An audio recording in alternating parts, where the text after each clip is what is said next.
Welcome back, friends. Welcome back to Propaganda Watch.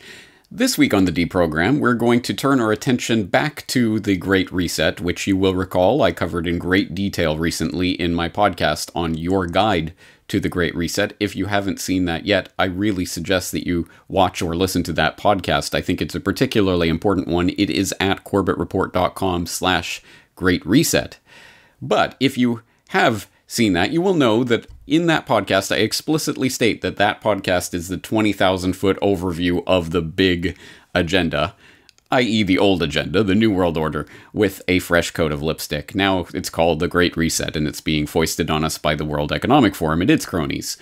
But let's delve into this in more detail today, because again, the 20,000-foot big overview is important, and understanding what this agenda is and what it's about is important.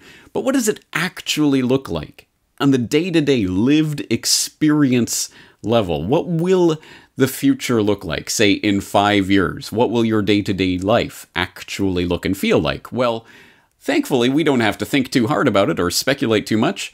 We can leave the experts to do that for us, because our good friends over at Cognizant have produced a little video purported to be from the year 2025, looking back at the past 5 years of how the world has survived this COVID-19 scare/scourge, and what the world looks like now that we have survived.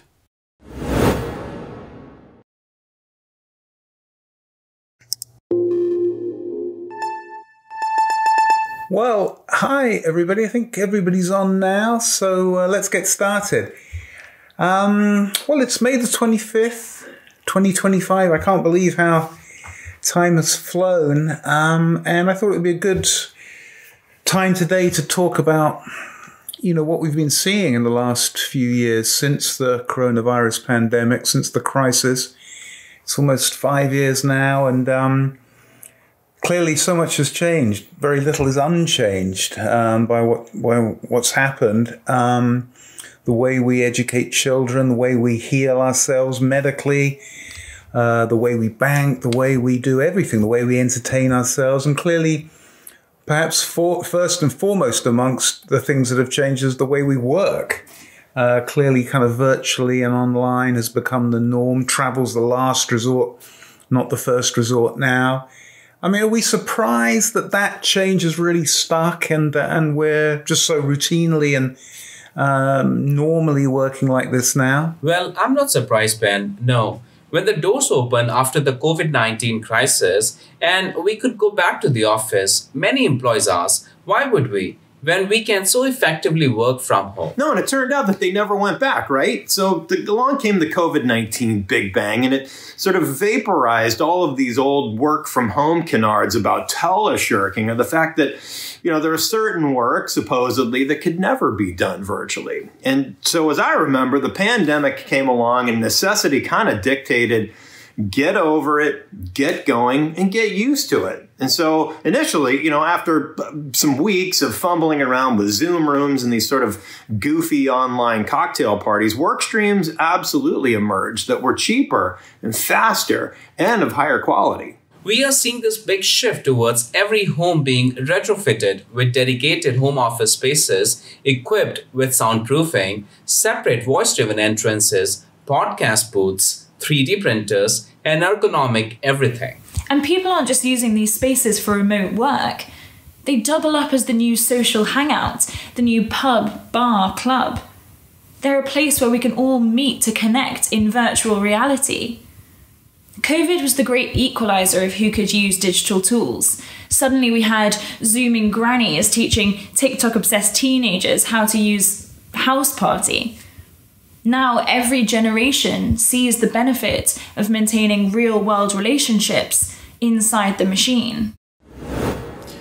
Oh yes, we're all going to get plugged into the machine, and we're going to love it, aren't we? Yes, that is the vision of the future as presented to us by Cognizant, specifically their Center for the Future of Work. And if you were unfamiliar with Cognizant, you can read about them in their About page on their website, where you'll find out they're a leading professional services company, blah, blah, blah. Long story short, they are a great company if you are a corporate middle manager of a large-scale globalist corporation that wants to basically pretty up your business with the latest business buzzwords and catchphrases and make it look like you're doing something productive, i.e. they're a gigantic waste of time and money, but hey, they will provide you, at the very least, with some insight into the latest propaganda making the rounds in the business community. Specifically, in this particular report, they're focusing on the future of life as we know it after the Great Reset, essentially. They call it After the Virus. And not only do they have that little 6-minute introduction video, and I suggest you watch the rest of the video for more revealing comments and pieces of that puzzle, but you can go to their webpage, Cognizant. I will put the link, of course, in the show notes so that you can go and read the report that they issued with this. They say, in this special report, the team from Cognizant Center for the Future of Work consider what the world will look in 2023.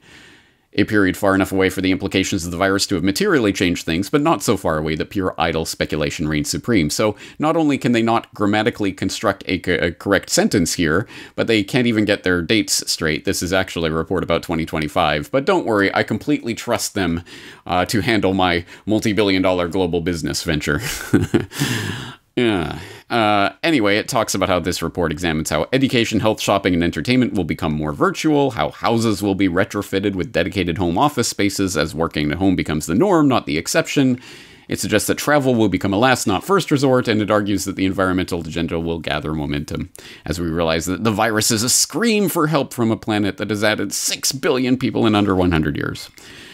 We write as if we are in 2025. Oh, they get the date right here. And they suggest that there is a future of work. Oh, thank God. Please tell us all about it, Cognizant. So here is the report itself, and let's go through it together because I think it is instructive. There are some really revealing things and about the Great Reset and where it's going from here. So let's actually go through this report together.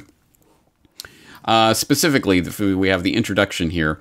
Very little will remain unchanged by COVID-19, and of course they illustrate this with the old elbow bump and the masked elbow bump. Wow, what a sign of the things to come. And they talk essentially about what I was talking about in Your Guide to the Great Reset. Everything will change. Geopolitics will change, national politics will change, socioeconomics will change, business will change, work will change, life will change. I would just venture to add, humanity itself will change, but maybe that's further down the road. Anyway, will we ever shake hands again? Will we ever again sit next to a total stranger on a 15-hour flight? Will we pull up the drawbridges around our homes? Oh, let's hope so that we can survive this horrible, ravaging pandemic, right?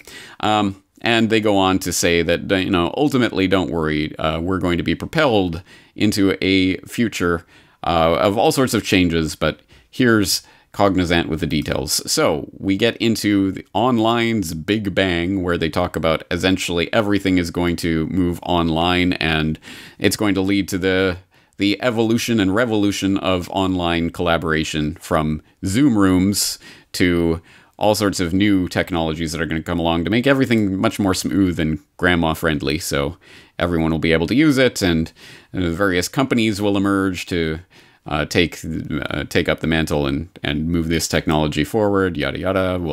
We'll get rid of that horrible meat space, and there may be some downside here, like some have been seduced by virtual worlds, so they never want to leave. The Japanese subculture of hikikomori, pulling inward, became a worrying trend, because of course they're writing from the year 2025 here. For people who don't know, these are the shut-ins who literally live their entire life in their room and won't come out. So that's one of the downsides, that people strap these virtual reality goggles to their face and never want to leave. But hey, I mean, the Matrix is so fun, guys. You'll love it. All right. Everyone's home is their castle, and of course it gets into how everyone starts working at home, and ultimately our entire homes are structured around the idea of working at home, with 3D printers replacing stone walls and moats, and we'll have home office spaces, routers in the right place, soundproofing, separate voice-driven entrances, yay. And business travel will lose its cool, So we start to see this narrative that ultimately you won't be doing much international travel anymore, peons, in this new neo-feudal era that we're moving into. Don't worry about that. We're going to move into a brand new era where flying will again be this luxury reserved for the gods who fly above us while we peons scuttle around on the ground. But don't worry, it's a good thing because ultimately we're going to reduce our carbon footprints, etc., etc. You can read through all about that. This is where things start to get particularly creepy. Ubiquitous health screening. Welcome the HSA. So exactly in line with my work on COVID-9/11, they spell it out quite explicitly here. They take the narrative from the Homeland Security paradigm that was established with the 9/11 false flag, and they move it up to the biosecurity paradigm being introduced with the COVID-19 false flag. And they do that quite explicitly here, talking about in short order, following the terrible events of 9/11, a security infrastructure was built to ensure such terrorist attacks never happened again. A security theater that's meant to keep the peons in check and basically provide prisoner training for the average person. Within weeks, the Transportation Security Agency was established in the US and variations of such around the world, and overnight the flying experience was utterly changed. Now each and every one of us is regarded as a threat. Yay! Now each and every one of us is treated the same, saint and sinner alike. Now each and every one of us is safe. Few terrorist attacks have happened since. See, guys, they saved us from the terror attacks that they created because they managed to put in this loving, swaddling Homeland Security state to keep us, to treat us all as a threat. And they spell it out here as if it's a good thing. Yay. By 2023, in the aftermath of the COVID-19 pandemic, the Health Security Agency had ramped up with a budget that made the TSA's $7.7 billion look like chicken feed. To enter any building or space, not just a plane or country, people were required by law to have a Star Trek-like tricorder scan and be turned away if they fail. The OK-to-go clearance system was initially deployed in high-traffic areas, but eventually spread into every county of every state in the country. At first, HSA staff administered the scan, but in another couple of years, the entire process was automated. The scanning equipment became ubiquitous in the airlock lobby of every building, including domestic buildings. Literally talking about the creation of airlock lobbies with automated scans to approve your access to any space based on what? This? COVID-19? Really? As with TSA pre-approval system was instituted for those who enroll in the home-based telemedicine OK-to-go Plus. Oh yes, don't worry, you can get pre-screened. This allowed people to take the scan at home up to 4 hours before their travel time, certifying they're not carrying any infectious disease. And then the creation of the HSA in the US was a huge money spinner. Contracts to develop and produce the tricorder ran into the tens of billions of dollars, and the diagnostic capability and its ongoing maintenance was a generational goldmine. Oh, word to the wise businessmen out there, there's a lot of money to be made off of this scamdemic. Of course, you probably have to be one of the crony insiders who's already got connections to the government. Mom and pop need not apply. But anyway, there are billions, if not trillions, to be made from this scam. And then it talks about the infrastructure and the way things are going. And there's little sympathy for those who think the HSA is overkill. Yeah, infrastructure is a vital element of stopping the coronavirus panic of 2020 from ever happening again. Let us never have another person die. We can stop it, guys. Just give us all your rights and freedoms.